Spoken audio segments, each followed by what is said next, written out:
Welcome back to Center Car Show. This car, the Ranchero, it's been a while since we made another video. This is kind of my apology.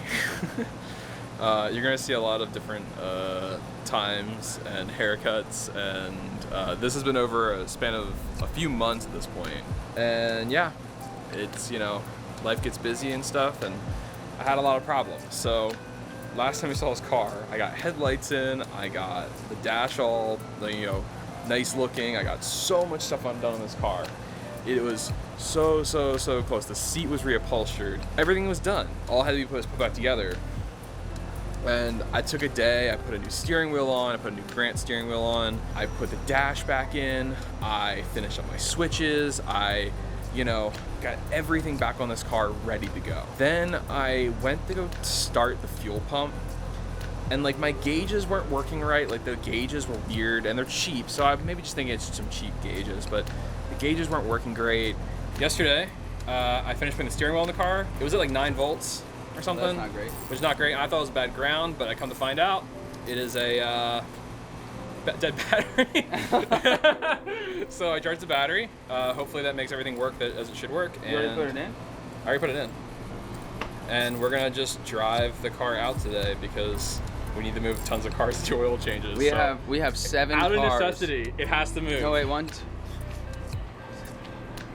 We have 9 cars in the driveway right now. Okay.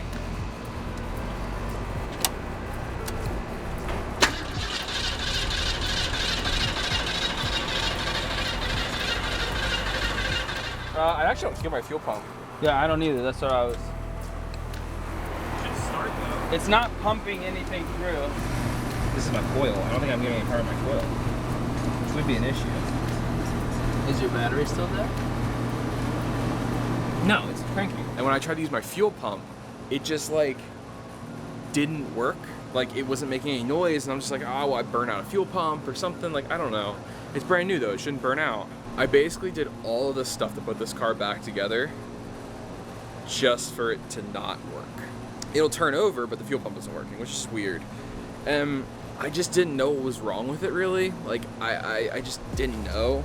You know, also everything was kind of weak. Like the voltage was all low, so like my headlights were all really low in voltage, and like everything outside of the actual ignition system of the car was all at, you know, 9 volts-ish, maybe 10.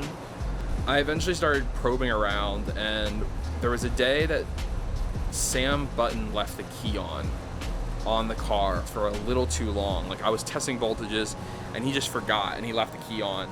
And at this point I pulled the dash back off. I had to go find this voltage leak because I'm running low voltage, not because the battery has 12 volts, but something else in the car is bringing down the voltage whenever the key is on.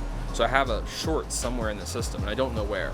So I pulled the back off the dash and I started looking around, and I remember I felt the wires that come off the back of the ignition switch, and they were hot, like really hot.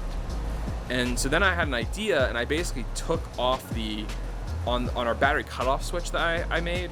I actually just disconnected it from the system, and I checked the back side of it, and I was getting 5 volts coming back through the other side. Somewhere in the conglomerate of wires, 2 wires are touching, one that has 12 volts on it, and it's just touching it and causing a short there. So when everything's plugged in together, that single short is causing a voltage loss in my whole system. So hopefully I cut this open, this little loom, and when I cut the loom open, we see the wire is broken and we can fix it. If not, we gotta continue going deeper and deeper and deeper and deeper until this car, we find it basically.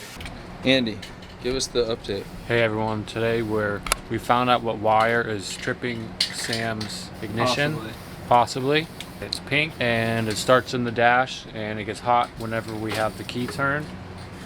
So he's looking for it. We're on a search party. I just don't know which wires go to what. Why? What do you mean why? Why? Why? Because I don't know Why? Why?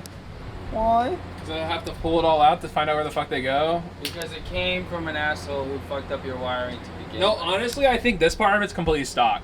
Really? I think all this part of it I've been messing with is I was just trying to blame the other guy so that you'd have benefit of the doubt. I wasn't trying to be a dick. Yeah. Is this the pink one?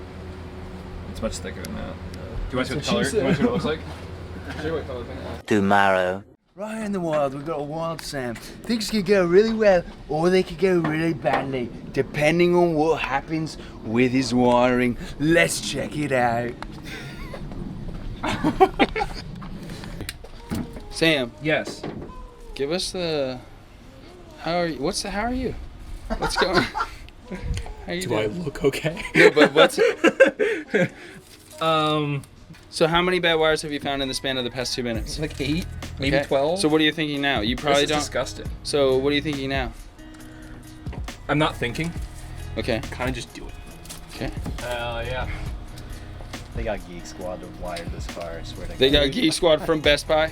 I tore a bunch of stuff apart. I just started cutting through wires and getting to down looms, and someone's done a lot on this car. A lot of wires have been changed, things have been, you know, spliced into and soldered on and then recut and all this stuff. So I just continually went through it and couldn't find it. I came back probably 3 or 4 days. Like, this is like over 3 or 4 weekends of me coming back here and looking at the car, and every time it just frustrated me.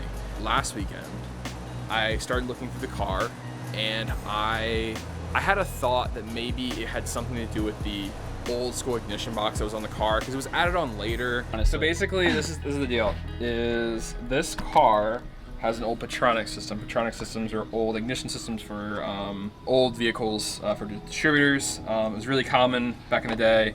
This Petronics unit I found pretty easily was definitely aftermarket. So the problem is I've been chasing a voltage leak for a while, and as you can see, there are tons of wires that have open connections and things. They did it right, like they soldered the connections.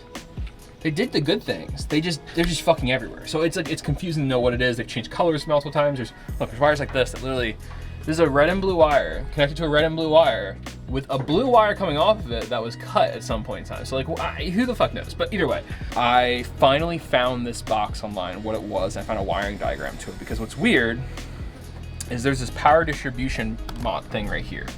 This is two little, like, it's basically just 12 volts going to it. Basically there's 2 wires come off the Petronics unit, and when I unhook one of the 2 wires from there, I get 12 volts. Really? Yes. And when I unplugged the wire that powers it, all of a sudden the car started working. I had 12 volts, the fuel pump started running, everything was fine. So it's the ignition box. After all this time, it's just the ignition box. And it's something I want to change anyway, so it's honestly a great opportunity to change it, and it's happening. So, I got a new ignition box. I did a lot of research. As much as I wanted to get an MSD box, Summit had one, and I called them up. I said, hey, I need a box. They figured out which one I needed, what I needed for it, made sure my distributor I currently have works with the system, you know, basically everything I needed to know that make sure this was going to work with my current system I currently have. And other than a few wires I'm gonna have to run for this, like I have to run a couple power wires, and I have to run a heat source, and I have to run a couple to the coil. That's all I need. I think that means it's time. I mean, this should fix this car. I should have this car technically running and driving like I should have months ago. So this harness is obviously a little crazy. There's a lot going on here. There's 2 plugs. This guy here, this is your power slash coil wire. So this goes into the box. It's a weatherproof connector, which is awesome. And then this goes to power, and these will go to the coil. Other thing came with is this. This is our other part of the harness. This comes with this end here, which is gonna go to our distributor. And then this guy here, this white one, goes to points, which we don't need. So we don't need the white one. And the gray one is tack, which we don't have yet. So what we're gonna do is we're gonna take all these, we're gonna run everything. It seems like I can use the old coil because these little connectors here will slip onto these. So it looks like we're gonna be able to use them. It might be a little bit pain in the butt, but we'll see. If not, I have a brand new coil we can put in, which I might do anyway. Actually, we're just gonna put a new coil in. It's way easier. So a lot of these wires are like really, really long. I don't really have to go that far. So I don't know. I might do something else here. I shortened all the wiring harnesses. I had to wire up a constant power, I had to wire up a ground. For my distributor, I did something a little different than I normally would. I actually don't know what wires go to what. So I ended up adding terminal connections to all 3 wires coming out of the distributor in hopes that I'll just swap them around when we try starting it to figure out, you know, which one actually is the one I need. It's a little confusing, but it's good. I wired up a new coil. I got a new coil wire to go on it. Yeah, we're pretty much there. Like this is the first start. So we're gonna get stuff together and we're gonna get some starting fluid and we're gonna start this thing. It's either gonna work or it isn't gonna work. Still getting a slight drain, but I think it's okay. Cranker. Put on the cranker.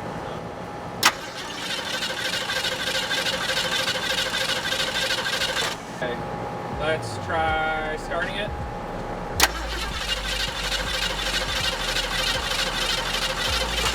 Do it again. Got it. My light's blinking, that's a good thing. I need pliers. Hey everyone, welcome to Just Another Car Show. I told Ben 3 minutes and I'm not gonna make it 3 minutes. Leave a like. Car coming out for this? Car you too? Well, it's starting. The headphones on? Okay. Alright. Actually, let me get in it. Tell me if that red light's not blinking. It's on top. You'll see it. It's on top of the thing. Let me flip them real quick. When you're turning it over, Let me flip them. If it doesn't blink, this time, let me know. your light came on when you were flipping them. 40 minutes.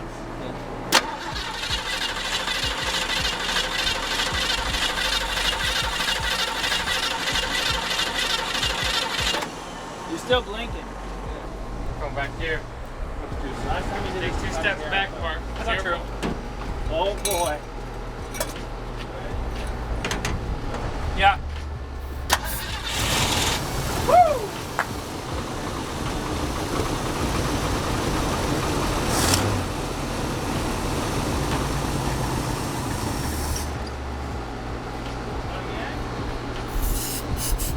Give me another one.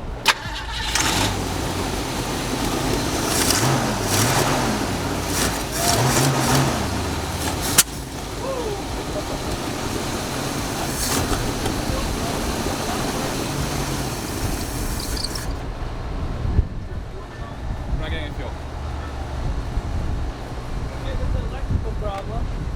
Gone. I think I might, dude. I think I might have fucked this car. I think I might have I need to take this carburetor and clean the jets. There's so much clogged up in there, bro. But your electrical problem is fixed. Hey. Summit Racing. Let's go, Summit. All right. So the car started, and I'm a happy boy. Seems like we have some sort of issue with fuel. When I put starting fluid in it, it runs. When I don't, it doesn't run. The main jets or something are just clogged up. So it looks like I'm gonna have to take off the carb, and I'm gonna have to do a cleaning and a service on it. And then once that's done, I think I need to clean everything up, clean up some wiring, and then this car is gonna drive. Drive. You have to stick around to the next one to get to see that though. So definitely subscribe and stay tuned because this Ranchero is about to go on its first trip.